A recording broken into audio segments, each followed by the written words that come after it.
What's up, everyone? We've all heard those romantic tales of Jesus just being a poor, humble, misunderstood carpenter. Well, chances are he wasn't a carpenter at all. The Greek word is tekton, which means builder. Now, if someone comes up to you in Home Depot and says, "I'm a builder," you don't think he's in the back of the house whittling on a chair or a table. You think of someone building. And if you think about it, Jesus talked an awful lot about stone and never talked much about wood. And wood was not the main building material of his time, it was stone. In fact, right across from Nazareth was a huge building project, right across the ravine, called Sepphoris, where probably 20 to 40,000 people lived, a beautiful stone Greek city, probably where Jesus and his father did most of their work.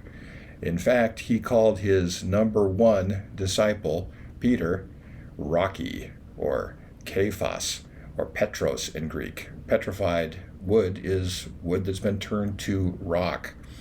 And today's Bible passage talks about Jesus being a living stone and how we are gathered together into a spiritual priesthood as living stones. This is so key here during this time of the pandemic. It's so very central that stones don't work in a wall or in a building unless they are together.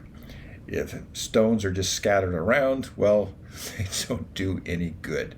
A pile of bricks is just a pile of bricks.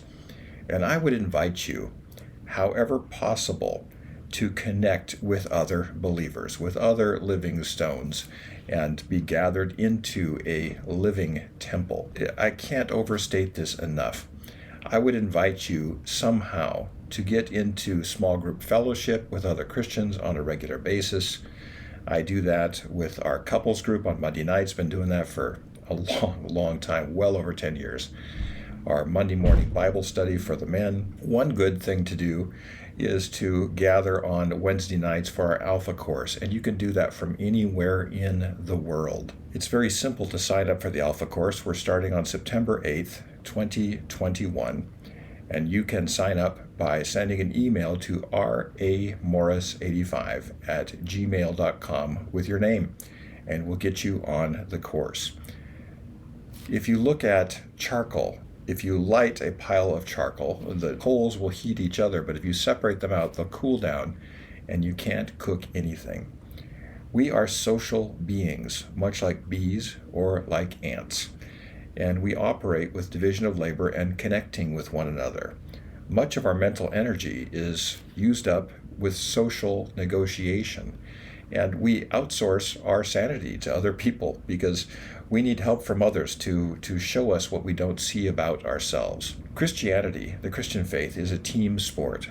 I invite you to get into meaningful small group fellowship, a Bible study, the Alpha course, Sunday worship, whatever you need to do, but please don't stay isolated. You are a living stone that's meant to be connected to the living stone who is Jesus Christ.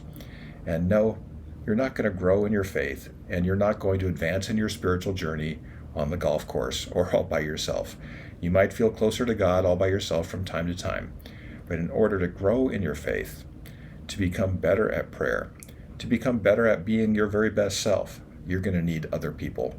So I invite you to form together with these other stones a living temple for the Lord, and you will benefit from it. I guarantee it. That's the good news for today. Please do subscribe to this channel. Start a conversation in the comments. We love having you listening to these things. Share these talks with other people, and I will talk to you again tomorrow.